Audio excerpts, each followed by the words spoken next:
O Nunca Mais era um informe que dava conta de números muito alarmantes, que eu não vou reproduzir aqui, vocês podem pesquisar, mas na casa dos milhares de mortos, desaparecidos e, enfim, trazendo um pouco um primeiro balanço do saldo da repressão. E o informe era tão chocante que ele provocou respostas políticas e jurídicas muito imediatas. Tanto é que já em 1985 houve um primeiro processo para julgar os membros da junta militar responsável pelo golpe e metade dos membros dessa junta foi condenada nesse processo. Dentre essa metade, o general Videla, condenado à prisão perpétua. Ou seja, vocês podem imaginar, comparando com o Brasil, o que isso significou. De em 85, um general ser condenado à prisão perpétua depois daquele nunca mais cair como uma bomba sobre a sociedade argentina.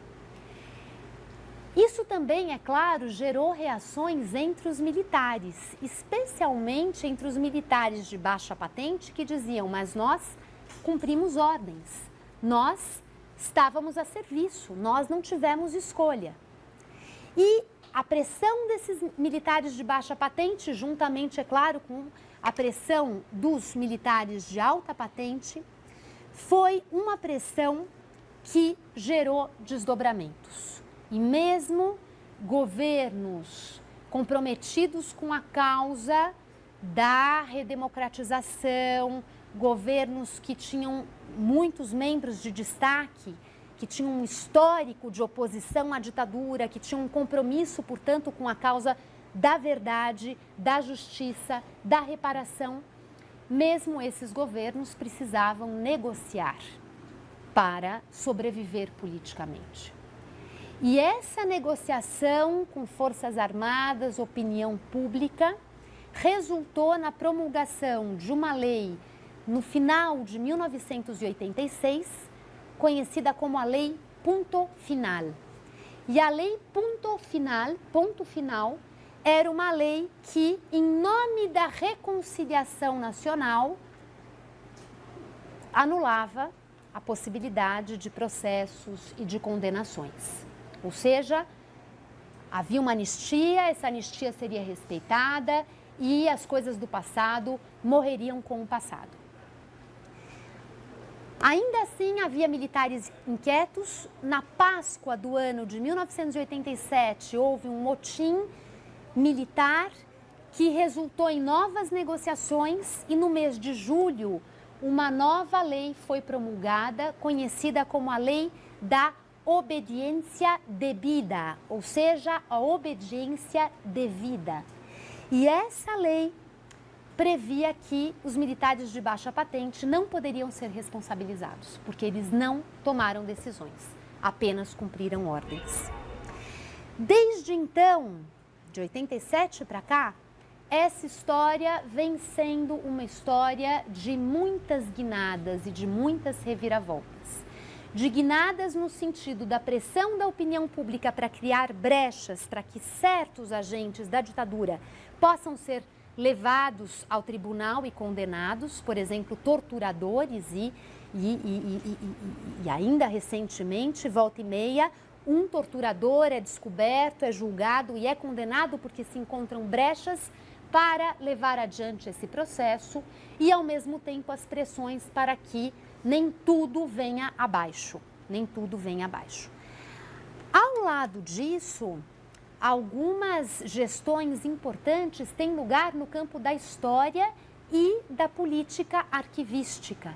Então, eu tenho uma colega próxima chamada Patrícia Funes, professora da Universidade de Buenos Aires, que foi responsável pela reabertura do principal arquivo relacionado à repressão durante a ditadura militar. E a velocidade com que esses arquivos foram abertos e deram lugares a museus, a exposições em que eles se tornaram públicos, é uma velocidade muito mais acelerada comparativamente ao Brasil. Né? Então, toda a questão da transparência dos documentos, da reabertura dos arquivos e os historiadores dialogando com essas novas informações, com aquilo que vem sendo publicizado através da abertura dos arquivos e também da organização desses arquivos, da catalogação desses arquivos para a consulta pública. Ou seja, ao mesmo tempo em que a Argentina viveu muito rapidamente um movimento de se condenar os responsáveis, os principais responsáveis pela repressão, e depois também voltou atrás em relação a isso, ali existem ainda algumas brechas abertas para a condenação, apesar dessas voltas atrás, que são significativas em relação a outros países da América Latina. Voltando finalmente à historiografia. Como eu disse a vocês, a Beatriz Sarlo, nesse livro Tempo Passado, se debruçou sobre o tema das relações entre história e memória e das relações entre história e memória, que ela via como muito contaminadas, como excessivamente imbricadas e precisando ser separadas. Ela, nesse livro polêmico, controverso, falar sobre isso na Argentina não é tranquilo, como não é em outras partes, mas na Argentina tem muita gente quantitativamente afetada por essas histórias de desaparecimentos. Então, ela aí propõe, com base em uma autora chamada Elizabeth Jelling, que cunhou a noção dos excessos da memória, dos excessos de memória, melhor dizendo. Os excessos de memória quando um acontecimento é excessivamente revisitado pelo viés da memória e ele acaba sendo circunscrito a isso, ou seja, os testemunhos acabam se tornando a grande matriz da verdade. A verdade fica refém desses testemunhos que são produzidos por operações de memória e não de história. Para quem se interessar, tem um texto do Hobsbawm, no livro dele sobre a história, muito interessante sobre essa questão da diferença entre memória e história em casos doloridos como esse. Em casos em que o historiador vai atuar em um terreno de sensibilidades muito grandes e muito legítimas. E como é que o historiador se porta em relação a isso? No caso dele, ele fala disso, se eu não me engano, em relação a um vilarejo na Itália, onde tinha acontecido um grande massacre ao fim da Segunda Guerra Mundial. E a questão era como ele dá uma palestra ali para aquela gente que tinha parentes, avós, mães, pais, mortos nesse massacre e falando de distanciamento, né? Então, quão delicado tudo isso é. Bom, a Beatriz Sarlo, então, aqui assume a postura de que a Argentina viveu um momento longo, importante, sofrido de testemunhos, de um mar de testemunhos das pessoas que sofreram com a ditadura. O próprio informe do Nunca Mais havia sido feito com base em depoimentos em primeira pessoa.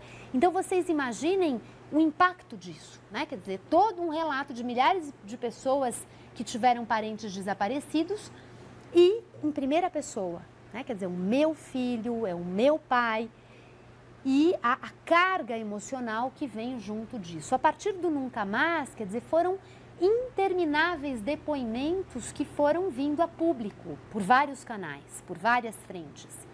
E esses depoimentos sempre aprofundando a ferida, aprofundando a divisão da sociedade argentina, porque nesses depoimentos havia uma linha clara que separava aqueles que estiveram do lado das vítimas e aqueles que estiveram do lado dos torturadores, da repressão.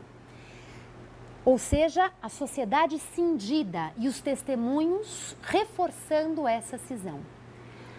A proposição da Beatriz Sarlo, e aqui quem puder depois vai ler realmente para acompanhar isso com precisão, mas a proposta dele é de que o historiador teria agora o historiador, os analistas, os cientistas humanos, o papel de ultrapassar essa etapa dos testemunhos e lidar com essa temática de uma outra forma.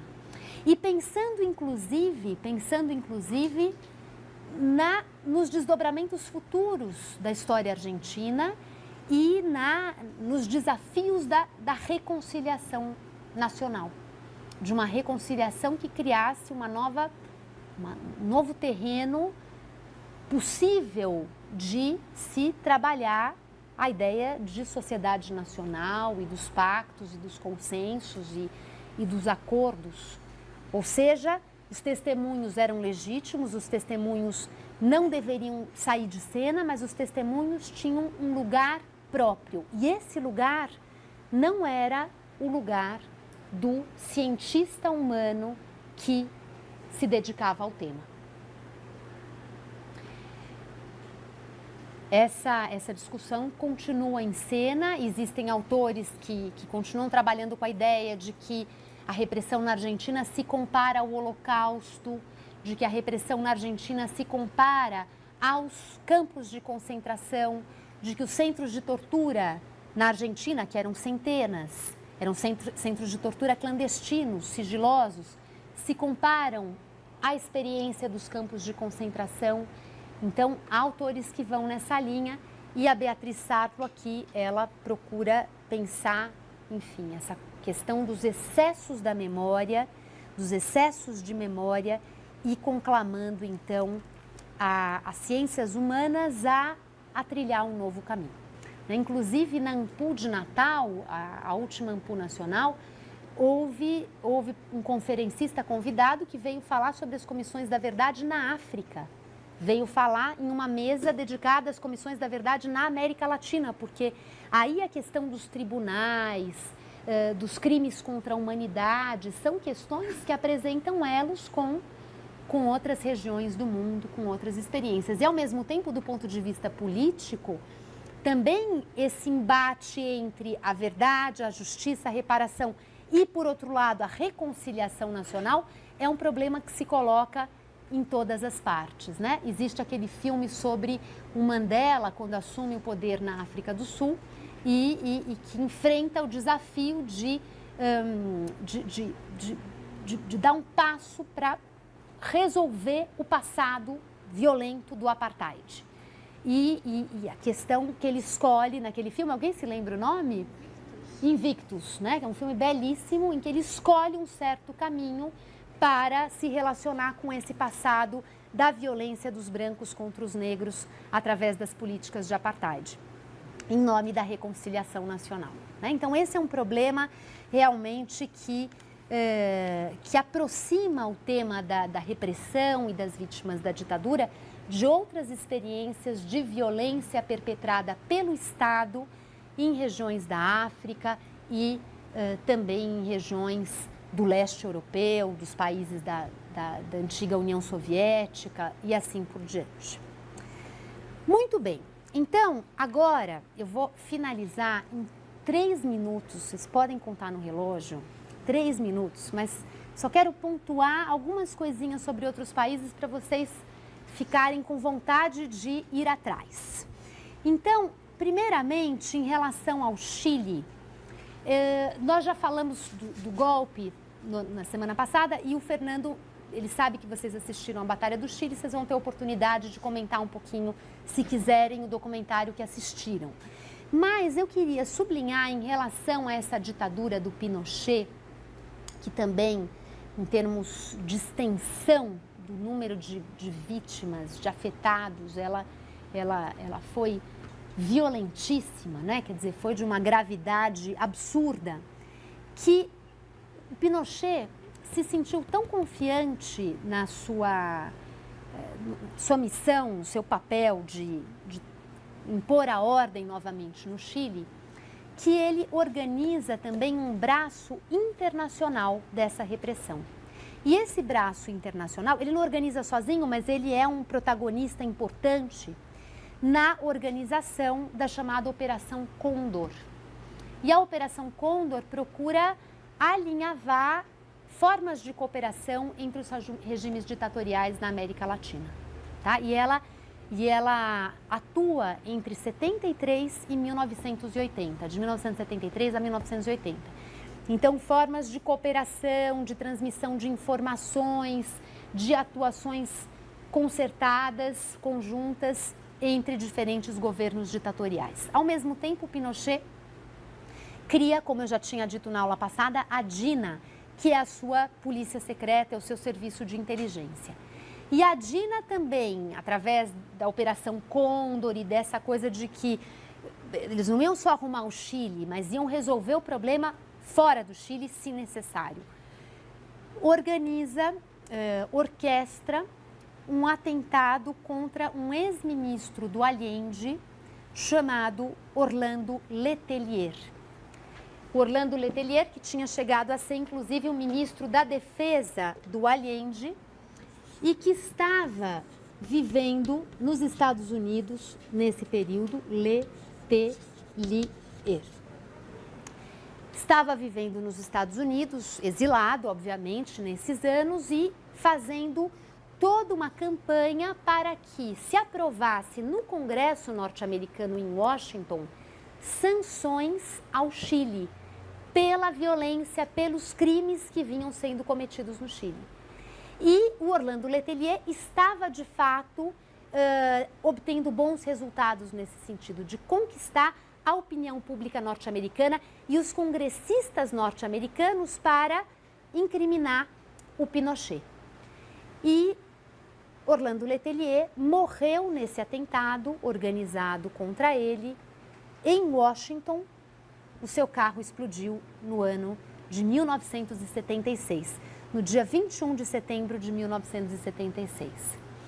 O atentado da DINA contra o Letelier em Washington, ou seja, na capital dos Estados Unidos, foi muito mal recebido pelos Estados Unidos, que a essa altura também já viviam uma situação ambígua, no sentido de reconhecer que aqueles golpes que os Estados Unidos ajudaram a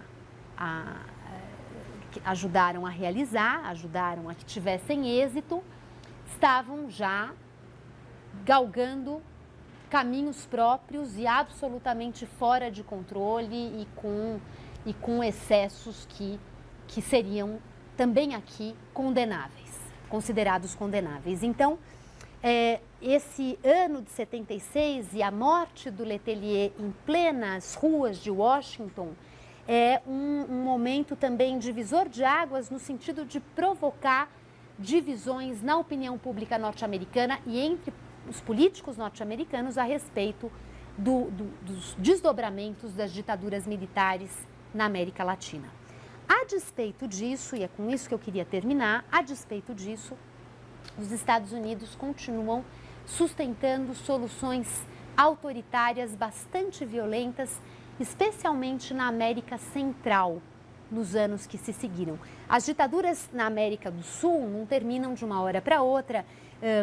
Há, por exemplo, a questão do Paraguai, que eu mencionei, com Stroessner, que tinha chegado ao poder em 54 e governa até 1989.